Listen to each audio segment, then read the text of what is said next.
শান্তি ব্যাপারটা না রাজনীতিতে এখন একটা গালাগালিতে পরিণত হয়েছে। হ্যাঁ, রাজনীতিতে সবাই শান্তির ছেলে বলছে, আমি এসবে বিশ্বাস করি না। এখন শান্তির দল বললে আবার আমার মাথায় ওইসবগুলো এসে যায়, ওরাই বলে মহা মুশকিল। আচ্ছা, আপনারা মমতার অনুদান দেখতে পান, প্রধানমন্ত্রীর 4টে অনুদানের কথা বলুন, দেখাতে হবে কিন্তু এটা, নয়তো আমি আর কোনোদিন আপনার চ্যানেলে কথা বলবো না। যারা কল্যাণ ব্যানার্জির মতন মালেদের বার করতে পারে না, তারা প্রশ্ন করছে মমতা ব্যানার্জিকে কেন চুলের মুঠি ধরে আটকানো হলো না।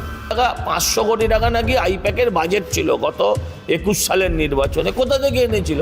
আচ্ছা, আপনি আমায় বলুন তো, এই যে বীরভূমে যায় যে লোকটা হেলিকপ্টার করে, হ্যাঁ, আপনি আমায় বুঝিয়ে বলুন এখান থেকে বীরভূমের কত টাকা লাগে ভাড়া হেলিকপ্টার নিতে গেলে? আপনি আমাকে বলুন তো দেখি, একটা লোক এখান থেকে বীরভূম যায় 30 লাখ টাকা খরচা করে, 20 লাখ টাকা খরচা করে, তাহলে তাদের কাছে কত টাকা? এদের বাবারা কেউ গৌরী সেনও ছিল না, এদের বাবাদের কারো তেল কলও ছিল না, তো এদের টাকা এলো কোত্থেকে? ওরা কি প্রচার করলো that is not an issue. আপনি তো দেখতে পাচ্ছেন কোন ভুয়ো ভোটারটা আপনার বাড়িতে নাম কাটা গেছে আর কোন জীবিত ব্যক্তির নাম কাটা গেছে।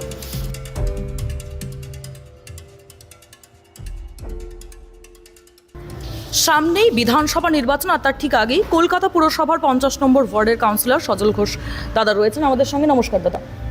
দাদা, প্রথমেই যে প্রশ্ন করব, যে তৃণমূল দাবি করছে যে ইডি অফিসের যে রেট, সেই রেটে তাদের যেই ভোটের আগে প্রস্তুতি পর্বের যেই সমস্ত নথিপত্র, সেগুলো সব নিয়ে নেওয়া হচ্ছে, এই ধরনের কিন্তু অভিযোগ সামনে আসছে, কি বলবেন? যদি পার্টি অফিসে রেড হতো তাহলে কথা বলতে পারত। এখন তৃণমূল দলিল দস্তাবেজ কোনো বেসরকারি সংস্থার অফিসে রেখে গেছে, তার দলের সবচেয়ে গোপনীয় দলিল, যেখানে পার্টি কর্মীরা থাকে না, যেখানে টাকার বিনিময়ে লোকে চাকরি করে, হ্যাঁ, সেখানে যদি তারা তাদের সমস্ত সিক্রেট ডকুমেন্ট সেখানে রেখে থাকে, হ্যাঁ, তাহলে তো আর রাজনীতিতে বলার কিছু নেই। কারণ যারা টাকার জন্য আইপ্যাকে চাকরি করে, তারা টাকার জন্যও তো ওটা নিয়ে গিয়ে অন্য কাউকে বিক্রি করে দিতে পারে, তার জন্য রেট করার কি দরকার? নাম্বার 1। নাম্বার 2 হচ্ছে, যদি ওর ভেতরে রাজনৈতিক দলিল ছিল, তাহলে ওটা বুকে করে নিয়ে সরাসরি অন লাইভ ক্যামেরায় মমতা ব্যানার্জি হাইকোর্টে পৌঁছে যেতে পারতেন যে স্যার হুজুর, আমি এটা নিয়ে এসেছি, কারণ এর মধ্যে আমার দলের ডকুমেন্টস আছে, এটা এখানে জমা রাখলাম, আপনারা চেক করে দেখুন, হয়ে যেত। কোর্ট মনিটর করে সেটা যাচ করা হতো যে তার ভেতরে কি আছে। কিন্তু সেটার ভেতরে কি আছে আজও মুখ্যমন্ত্রী সামনে আনে। মুখ্যমন্ত্রী এখন মোবাইল চোরের ভূমিকায় থাকলে কি আর করা যায়? ইডির চোখের সামনে থেকে মুখ্যমন্ত্রী এইভাবে ফাইল সরিয়ে নিয়ে চলে গেলেন, এক্ষেত্রে প্রশ্ন উঠছে, সরিয়ে নয়, বলুন ছিনতাই করে নিয়ে গেলেন। এক্ষেত্রে প্রশ্ন উঠছে সোশ্যাল মিডিয়াতে, কিন্তু প্রচুর সাধারণ মানুষের এই প্রশ্ন যে কিভাবে এটা করা যেতে পারে, সেক্ষেত্রে কি বিজেপি তৃণমূলের সেটিং আছে, এই ধরনের প্রশ্ন উঠছে। সাধারণ লোক ভাবছে না, বলছে না, সাধারণ লোকের মনে ইনজেক্ট করা হচ্ছে। আমি বলি, ভগবান তো আমাদের সবাইকে একটা এত বড় মাথা দিয়েছে না, তো সেই মাথাটাকে আমরা কখনো ইউজ করছি না। মাথাটাকে যদি আমরা ইউজ করে দেখি, তাহলে ভাববো যদি সেটিং থাকবে তাহলে রেড করব কেন? যদি সেটিং থাকবে তাহলে মমতা ব্যানার্জি এসে ওই ল্যাপটপটাকে নিয়ে দৌড়তে শুরু করবেন কেন? ফাইলটাকে নিয়ে ছুটে পালাবেন কেন? আমরা তো যাবই না, ঝামেলা মিটে গেল। আচ্ছা, গোপন জায়গায় খবর পেলাম এটা মালটা এখানে আছে, অরক্ষিত আছে, সেটিং থাকলে মমতা ব্যানার্জিকে ফোন করে বলবে মালটা ওখান থেকে সরিয়ে তুমি নিজের কাছে রেখে দাও। এইগুলো তো ভগবান আমাদের ব্রেন দিয়েছেন, সেই ব্রেনটা কোন কাজে লাগাবেন? এখন যদি ব্রেনটা আপনি সুজনবাবুর থেকে নেন, ব্রেনটা আপনি যদি মোহাম্মদ সেলিমের থেকে নেন, হ্যাঁ, তাহলে সেটা মারাত্মক। ধার নেন যদি, তার কারণ এটা একটা মাথায় ঢুকিয়ে দেওয়া হচ্ছে। বাম এবং কংগ্রেস বা তৃণমূল এরা বুঝতে পারছে যে তাদের দিকে আর ভোট থাকবে না, সব ভোট বাইপোলার হবে, pro Mamata or no Mamata, এর বাইরে কিছু হবে না। তো যদি এই প্রো মমতা নো মমতাকে ভেঙে দেওয়া যায়, তাহলে ওদের বাঁচার সম্ভাবনার একটা ক্ষীণ আশা ওরা দেখতে পাচ্ছে। সেই জন্য ওরা মরিয়া প্রচেষ্টা চালাচ্ছে সেটিং। আমি বলি যে সেটিং আর যেই বলুন, বামেরা যেন কখনো না বলে। যারা 35 বছরে মমতার বিরুদ্ধে একটা এফআইআর করেনি, সে 21শে জুলাই হতে পারে। সে বিধানসভা ভাঙার পর স্কুলের বাচ্চাদের দেখানোর জন্য এক্সিবিশন করেছিল, পুলিশি ব্যবস্থা নেয়নি। কিংবা 14 দিন ধরে হাইওয়ে অবরোধ করে থাকার পর যখন তখন পুলিশ দিয়ে না তুলে দিয়ে যারা পুলিশ দিয়ে প্রোটেকশন দিয়েছিল তাদের উদ্দেশ্যে আমি বলতে চাই, সেটিংয়ের কথা সবাই বলুক, শুধু এই কয়েকটা রাজনৈতিক দল যেন না বলে। এসআইআর নিয়ে আমরা জানি যে তৃণমূলের তীব্র বিরোধিতা চলছে। তাদের বক্তব্য যে ভুয়ো ভোটার নাম বাদ দেওয়ার মানে এটা মূল বিষয় না, আসল ভোটারদেরই নাম বাদ দিতে চাইছে বিজেপি। এই সম্পর্কে কি বলবেন? এখন দেখুন, আমি যদি বলি সূর্য পশ্চিম দিকে ওঠে, হ্যাঁ, বা কানটা কাকে নিয়ে গেল, আপনার প্রথম করণীয় কি? হয় সূর্য কোন দিকে উঠছে সেটা তাকিয়ে দেখা, আর নয় কাকে কান নিয়ে গেল শুনলে কানে হাত দিয়ে দেখা। এ দুটোর তো কোনো একটা করতে হবে। আপনি যদি এ দুটোর কোনো একটা না করে আপনি যদি কাকের পেছনে দৌড়ান, সেটা আপনার প্রবলেম। সেটা আপনি সেইটাই দেখাচ্ছেন যে ওরা কি প্রচার করলো, that is not an issue.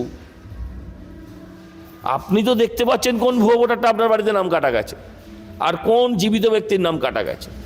যদি কোনো জীবিত ব্যক্তির নাম ভুল করে কাটা গিয়ে থাকে, সেই ভুলটাও বিএলওর, কিন্তু সেই বিএলওর এই ভুলটাকে সংশোধন করার ব্যবস্থা তো হিয়ারিং, সংশোধনের আরও অনেক রকম ব্যবস্থা আছে। কাজ করতে গেলে ভুল হয়, ভুলবিহীন হলে আপনার মাথার পেছন দিয়ে আলো বেরোতো, ভগবান হয়ে যেতেন, ভগবানেরও ভুল হয়, তাই না? অথবা এগুলো সব পলিটিক্যাল ন্যারেটিভ। তৃণমূল বলছে যে ইডি সিবিআই এরা নাকি সবটাই বিজেপির হাতের পুতুল। এই সম্পর্কে কি বলবেন? কি বলবো, কেউ যদি বলেই দেয় পুতুল, আমি বলবো পুতুল নয়, কি যুক্তি আছে, আমি এর কি উত্তর দেব? ওরা সব হাতের পুতুল, তোরা চোর কি চোর না সেটা বল না রে বাবা। ঠিক আছে, মমতা ব্যানার্জির হাতের পুতুল রাজীব কুমার নয়, মমতা ব্যানার্জির হাতের পুতুল আমাদের পুলিশ কমিশনার নয়, মমতা ব্যানার্জির হাতের পুতুল নন্দিনী চক্রবর্তীর মতন চিফ সেক্রেটারিটা নয়। আমি মেনে নিয়েছি তো, কিন্তু বিজেপির হাতের পুতুল হচ্ছে ইডি এবং সিবিআই। আমি বলি তোরা চোর কেন, সেটা উত্তর দেন না। তুই তো চুরি করবি না, তোদের খাটের তলা থেকে টাকা ধরা পড়বে না, তোদের কথায় বেল দেবে না। কোর্ট যদি হয় তাহলে প্রমাণ হয় যে সেখানে তথ্য আছে। আমি আপনাদের আরেকটি সেটিং প্রসঙ্গে আমি একটু বলতে চাই, সেটা হচ্ছে যে গতকাল আপনারা কি দেখলেন? গতকাল হাইকোর্টেই মামলাটা হওয়ার কথা ছিল, কিন্তু আমরা দেখলাম 15টা 20টা আইনজীবী এমন চেঁচামেচি করলো যে মামলাটা বিচারপতি শুনলেনই না, তিনি ওটাকে পিছিয়ে দিলেন মামলার তারিখটাকে। আচ্ছা, আপনার তাহলে কি বলবেন এবার? বিচার ব্যবস্থাও সেটিং, সেটা কিন্তু আপনারা বলবেন না। খুব ইন্টেলিজেন্ট আপনারা লোক, যে সেটা বলবেন না যে বিচার ব্যবস্থা সেটিং, কারণ বিচার ব্যবস্থা আপনাকে ধরে নিয়ে যাবে। কিন্তু ওখানে আমি যদি এই যেভাবে যারা প্রশ্ন করছে তাদের উদ্দেশ্যে যদি আমি প্রশ্ন করি যে কেন আপনি একবারও বলছেন না যে বিচারপতি তো চাইলেই পারতেন পুলিশ দিয়ে সবকটা আইনজীবীকে বার করে দিতে। যারা কল্যাণ ব্যানার্জির মতন মালেদের বার করতে পারে না, তারা প্রশ্ন করছে মমতা ব্যানার্জিকে কেন চুলের মুঠি ধরে আটকানো হলো না। This is not the fair way. মুখ্যমন্ত্রী বলছেন যে গণতন্ত্র বিপন্ন। আমিও বলছি, মুখ্যমন্ত্রী বলার কি আছে? পশ্চিমবঙ্গের মানুষ দেখতে পাচ্ছে গণতন্ত্র বলে কিছু আছে কিনা পশ্চিমবঙ্গে। সত্যিই বিপন্ন, ছারকার হয়ে গেছে গণতান্ত্রিক ব্যবস্থা। তৃণমূলের যে বক্তব্য যে তারা হচ্ছে শান্তির দল, তো তারপরও বিজেপির উপরে যে একাধিক হামলার অভিযোগ উঠে আসছে, এই ব্যাপারে আপনি কি বলবেন? এখন শান্তি ব্যাপারটা না রাজনীতিতে এখন একটা গালাগালিতে পরিণত হয়েছে। হ্যাঁ, রাজনীতিতে সবাই শান্তির ছেলে বলছে, আমি এসবে বিশ্বাস করি না। এখন শান্তির দল বললে আবার আমার মাথায় ওইসবগুলো এসে যায়। ওরাই বলে, ওদের কুণাল, ওদের কল্যাণ, এরা বলে শান্তির ছেলে, অমুকের ছেলে। তো এই জায়গাটা থেকে আর যাই হোক, হ্যাঁ, তৃণমূল শান্তির দল, হ্যাঁ, ওদের শান্তি বাহিনী, হ্যাঁ, এইসব নিয়ে আমি অন্তত কথা বলতে রাজি না। চুঁচুড়া তৃণমূল বিধায়ক অসিত মজুমদার তিনি বলছেন যে ওর বিরুদ্ধে মেয়েলি কমপ্লেন ছাড়া আমার কিছু কমপ্লেন করার নেই। ও শুধু মেয়েলি কমপ্লেন, বাকিটা ও বেঁচে থাকার স্বার্থে, ও অসিত মজুমদার লেভেলে নামবে না। আচ্ছা, গতকাল শুভেন্দু অধিকারী একটি নথি দেখিয়ে দাবি করেছেন 2021-এর নির্বাচনের ঠিক আগে কেন্দ্রীয় প্রকল্পে টাকা এসেছিল রাজ্যে, তারপরেই প্রায় 16 কোটি আইপ্যাককে ফিজ হিসেবে দেওয়া হয়। সেই রেকর্ড বিরোধী দলনেতা প্রকাশ্যে এনেছেন। জনগণের জন্য আসা অর্থে আইপ্যাকের ফিজ, এ তো ভয়ঙ্কর অভিযোগ। ও শুধু অভিযোগ বলছেন কেন? প্রমাণিত সত্য। অভিযোগ মানে সবসময় সেটা প্রমাণিত নয়, কিন্তু এটা তো উনি ডকুমেন্ট দেখিয়ে বলছেন, তার মানে তো এটা প্রমাণিত। হ্যাঁ, তো এই অভিযোগের নিয়ে আলোচনা করতে গেলে আপনি তৃণমূলেদের কাছে যান। হ্যাঁ, 16 কোটি টাকা, 500 কোটি টাকা নাকি আইপ্যাকের বাজেট ছিল গত 21 সালের নির্বাচনে। কোথা থেকে এনেছিল? আচ্ছা আপনি আমায় বলুন তো, এই যে বীরভূমে যায় যে লোকটা হেলিকপ্টার করে, হ্যাঁ আপনি আমায় বুঝিয়ে বলুন এখান থেকে বীরভূমের কত টাকা লাগে ভাড়া হেলিকপ্টার নিতে গেলে? হেলিকপ্টার একে কেউ ফ্রিতে দেয় না, অভিষেক বন্দ্যোপাধ্যায়কে কেউ ফ্রিতে দেয় না।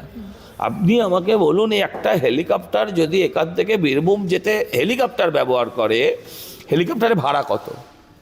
আমার ধারণা যদি খুব কম বেশিও হয় 20-30 লাখ টাকা মেবি মোর, আমার কোনো ধারণাই নেই। হ্যাঁ, তার কম তো হবে না। আপনি আমাকে বলুন তো দেখি, একটা লোক এখান থেকে বীরভূম যায় 30 লাখ টাকা খরচা করে, কমপক্ষে 20 লাখ টাকা খরচা করে, তাহলে তাদের কাছে কত টাকা? এদের বাবারা কেউ গৌরী সেনও ছিল না, এদের বাবাদের কারো তেলকলও ছিল না, তো এদের টাকা এলো কোত্থেকে? পার্টির টাকা থাকতে পারে, পার্টির টাকাটা এলো কোত্থেকে সেটা জানতে হবে তো। সব দুর্নীতি। দাদা, আমার শেষ প্রশ্ন, যে আমরা জানি যে পশ্চিমবঙ্গের ক্ষেত্রে কিন্তু মহিলা ভোটার একটা গুরুত্বপূর্ণ ফ্যাক্টর, এবং সেখানে দাঁড়িয়ে এই যে রাজ্যে যে বিভিন্ন রকমের যা ভাতা দেওয়া হচ্ছে, তারপরে যে দুর্নীতির অভিযোগ উঠছে, সেখানে এই যে ভাতা, এটা একটা অ্যাডভান্টেজ ভোট হিসেবে বলতে চান যে মহিলারা 1000 টাকার ভাতার মূল্য বোঝে, তাদের ইজ্জতের মূল্য বোঝে না? আপনি কি এটা বলতে চান? অভয়াও তো মহিলাই ছিল। অভয়া কি ব্যাটা ছেলে ছিল? রাস্তায় তো মহিলারাই সরকারের বিরুদ্ধে মোমবাতি জেলে রাস্তায় নেমেছিল। 11,000 পঞ্চায়েত আমাদের দখলে, এই 11,000 পঞ্চায়েতের বেশিরভাগটাই তো মহিলা। 2,33,00,000 মানুষ আমাদের গত নির্বাচনে লোকসভায় ভোট দিয়েছিলেন। 2,33,00,000 ব্যাটা ছেলে ভোট দিয়েছিল? এ তো মহা মুশকিল। আচ্ছা, আপনারা মমতার অনুদান দেখতে পান, প্রধানমন্ত্রীর 4টে অনুদানের কথা বলুন, দেখাতে হবে কিন্তু এটা, নয়তো আমি আর কোনোদিন আপনার চ্যানেলে কথা বলবো না। দেখাতে হবে যে প্রধানমন্ত্রীর 4টে অনুদান যার থেকে আপনি উপকৃত হন। আচ্ছা 4টে ছেড়ে দিন, একটা বলুন, বলুন আপনি একটা। আপনি না জানলে কোনো দোষের নয়, আমি ধরে নিচ্ছি আপনি জানেন না, জানলে আপনি বলতেন। এর কোনো দোষের নয়, কারণ আমার সরকার, আমার দল এটা প্রচার করে না, তারা প্রচার করতে চায় না, তারা বলে না বিজ্ঞাপন দিয়ে। আপনার বাড়ির যে রেশনটা যায় 140 কোটি মানুষের মধ্যে 80 কোটি 88 কোটি মানুষের কাছে, ফিগারটা 80 বা 88 হবে, আমার ভুল হতে পারে, হ্যাঁ, তো তার কাছে এই 80 কোটি মানুষের কাছে যে রেশনটা যায়, সেটা প্রধানমন্ত্রীর খাদ্য সুরক্ষা যোজনার থেকে যায়। বিনা পয়সায় আপনি যে চাল পান, 5 কিলো করে রেশন দোকান যে চাল দেয়, আপনার বাড়িতে যদি 4টে মানুষ থাকে তাহলে 20 কিলো চাল আপনি পান। 20 কিলো চাল যদি 50 টাকা কেজি দরে হয়, তাহলেও তার দাম 1000 টাকা হয়। প্রচার হয় না, প্রচার হয় না। আর ওরা যা দেয়, আরও এরকম অনেকগুলো আছে, হ্যাঁ, সেগুলোর মধ্যে আমি যাচ্ছি না। ওরা দিলে 5 টাকা, প্রচার করে 500 টাকা। আর আমার মনে হয় সেটাই ঠিক, যেটা আমার দল প্রচার করে না। এর ফলে লোককে আমাকে রোজ জবাবদিহি করতে হয়। লক্ষ্মী ভাণ্ডার, রোজ লক্ষ্মীর ভাণ্ডার দিয়েছে, আর লক্ষ্মীদের কাছ থেকে নারায়ণকে আলাদা করে হরিয়ানা, উত্তরপ্রদেশ, ব্যাঙ্গালোর, কর্ণাটক, হায়দ্রাবাদ, এসব জায়গায় চাকরি করতে পাঠাচ্ছে, লেবারের কাজ করতে পাঠাচ্ছে। লক্ষ্মী ভাণ্ডার নিয়ে আপনি নাচুন।